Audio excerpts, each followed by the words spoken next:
राहुल गांधी के नेतृत्व में 14-19 की तुलना में एक अलायंस जो बना उसने बेस्ट परफॉर्मेंस किया और कांग्रेस इसमें सबसे बड़ा दल है। फिर भी राहुल गांधी की लीडरशिप आप लोगों को स्वीकार क्यों नहीं है? क्यों ऐसा लगता है कि एक राज्य तक सीमित रहने वाली या 2 राज्यों तक पहुंच रखने वाली टीएमसी की मुखिया ममता बनर्जी बेहतर लीड कर सकती है इंडिया अलायंस को?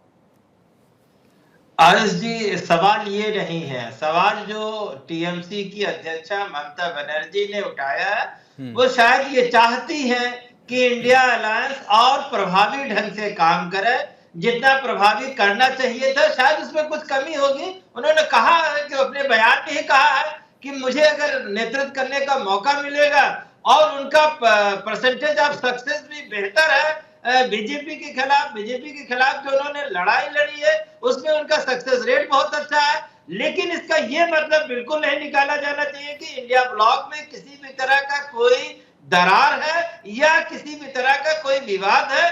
हम सब लोग ये कोशिश कर रहे हैं कि इंडिया ब्लॉक को और कितना प्रभावी बनाया जा सके और कितना उसमें धार दी जा सके ताकि आने वाले चुनाव में सफलता का हमारा रेट और अच्छा हो। संजय चक्रवर्ती जी, आखिर ममता बनर्जी को ऐसा क्यों लग रहा है कि वो बेहतर लीड कर सकती हैं?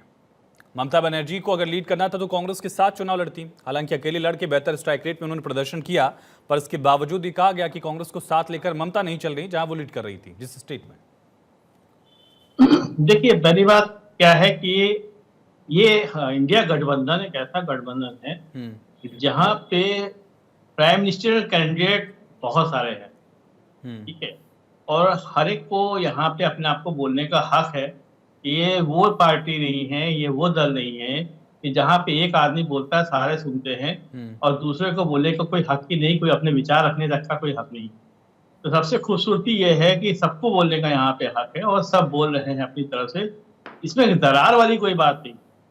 और सबसे बड़ी चीज ये है कि ममता बनर्जी ने 2011 से आप अगर इतिहास उठा करके देखिए तो 2011 में 185 सीट, उसके बाद 211 आया है। तो ममता बनर्जी की तरफ से एक पोस्ट किया गया और खास करके इंडिया अलायंस को लीड करने की इच्छा उन्होंने जाहिर की है, जिस पर समाजवादी पार्टी भी टीएमसी का साथ दे रही है। टीएमसी के नेता संजय जी लगातार हमारे साथ बने हुए हैं।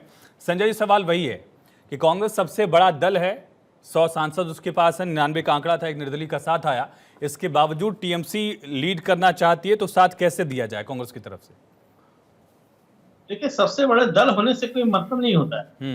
अभी आप महाराष्ट्र के चुनाव के पहले आपने देखा होगा, वहां पे शिंदे जी सबसे पहले जो है वहां पे भारतीय जनता पार्टी ने उनको समर्थन दिया था। बड़ा दल तो भारतीय जनता पार्टी थी, तो शिंदे ने उनको लीड किया उस समय।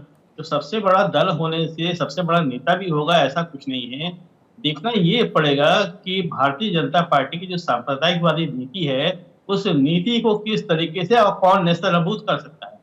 आप देखो, पश्चिम बंगाल में आज तक जो है सांप्रदायिकता का बीज इन लोगों ने बोने की कोशिश की थी, बार बार इन्होंने कोशिश की, लेकिन हम लोगों ने हर बार इनको पछाड़ा। चाहे वो चुनाव हो, चाहे वो अगर बीजेपी के सामने कोई दल खड़ा हो सकता है तो कांग्रेस ही है। टीएमसी त्रिपुरा और पश्चिम बंगाल के अलावा कहाँ चैलेंज कर सकती है? देखिए, सबसे बात फिर वही बात है ना, मैंने कहा ना कि ये जरूरी नहीं कि सबसे बड़ा दल ही नेतृत्व करे। नेतृत्व की एक क्षमता होती है कि कौन बीजेपी के साथ लड़ सकता है, कौन बीजेपी को पछाड़ सकता है, कौन ये सांप्रदायिकवादी सोच को खत्म कर सकता है। जिस तरीके से हिंदू मुसलमान करके जो है पूरे देश के अंदर एक नफरत की राजनीति की जा रही है, वो सबसे ज्यादा डेंजरस है, सबसे ज्यादा खतरनाक है। और ये पश्चिम बंगाल में नहीं चल पाया। पश्चिम बंगाल में इन्होंने कहा था कि हम जो है हमको सिंगल डिजिट में कर देंगे लोकसभा में, ये खुद ही सिंगल डिजिट में आ गए।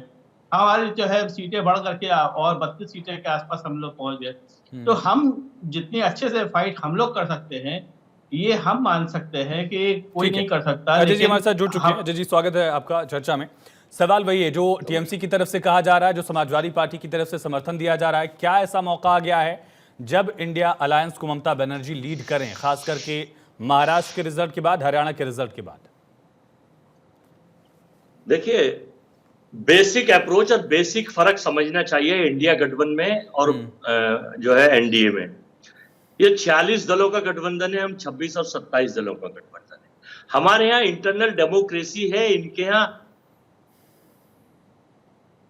बड़ा है, वहां भी बड़ा है, पार्टी छोटी है और हमारे यहाँ पार्टी बड़ी है।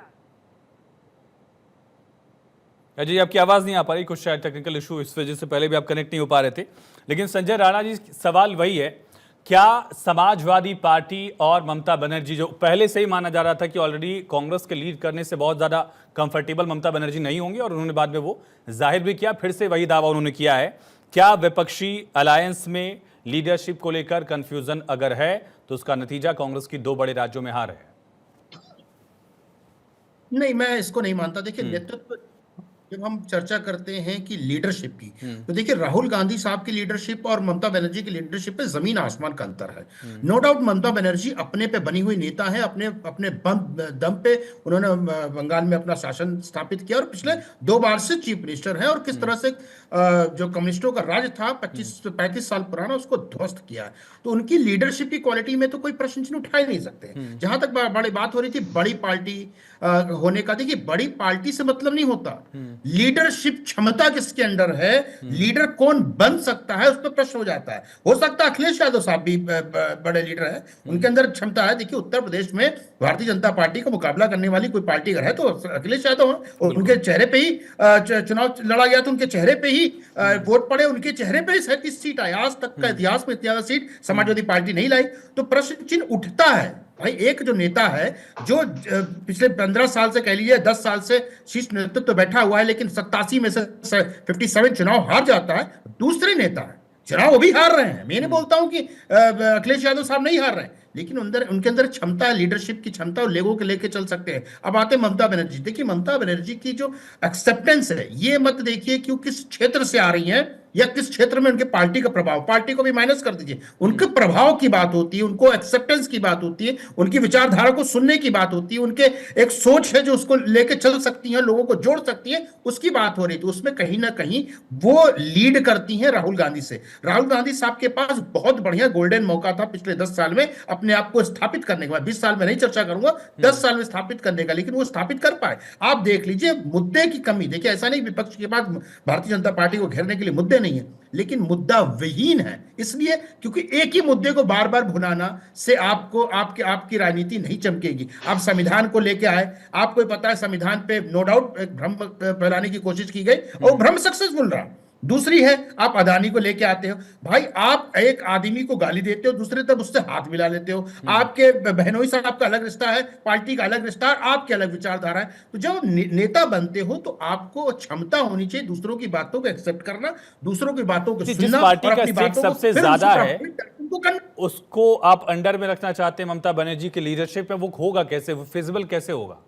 अगर कांग्रेस जम्मू कश्मीर में चुनाव लड़ना चाहती है, वहां एनसी के साथ उसका अलायंस है, वहां टीएमसी कैसे वहां गठबंधन की रणनीति बना सकती है? जब किसी और यहाँ टीएमसी की बात नहीं हो रही, यहाँ पे कांग्रेस की बात नहीं हो रही, यहाँ पे नेतृत्व की बात हो रही है। आपको याद होगा 1977 में, हम उस समय पैदा भी नहीं हुए थे, हम सब जितने आप मतलब बहुत लोग ऐसे पैदा भी नहीं होंगे, आप भी नहीं हुए होंगे। उस जमाने में क्या कोई पार्टी का नेता था, कोई पार्टी चुनाव लड़ी थी? बहुत सारी पार्टी अपने आप को डिसॉल्व करके एक गठबंधन बनाई थी और उसका एक नेता चुना गया। जयप्रकाश नारायण का नाम भी तो था। आपको नेता की बात हो रही है।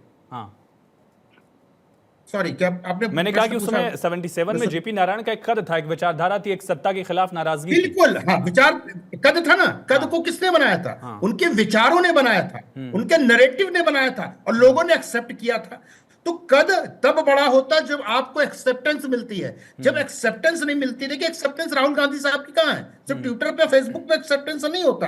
राहुल गांधी की एक्सेप्टेंस सिर्फ कांग्रेसियों से नहीं होता, विपक्षी आपको कितना एक्सेप्ट कर रही है, बड़ा प्रश्न हो जाता है। तो ममता बनर्जी की अगर बात करेंगे तो ममता बनर्जी के अंदर लीडरशिप की क्षमता है, और विपक्षी जो पार्टियां हैं, जो भी हम कहते हैं 40 हो या 50 हो, हम कहते हैं 100 भी मान लेते हैं अजय भाई की बात को मान करके, उनके अंदर भी इनकी एक्सेप्टेंस है। वो एक फायर ब्रांड लीडर है।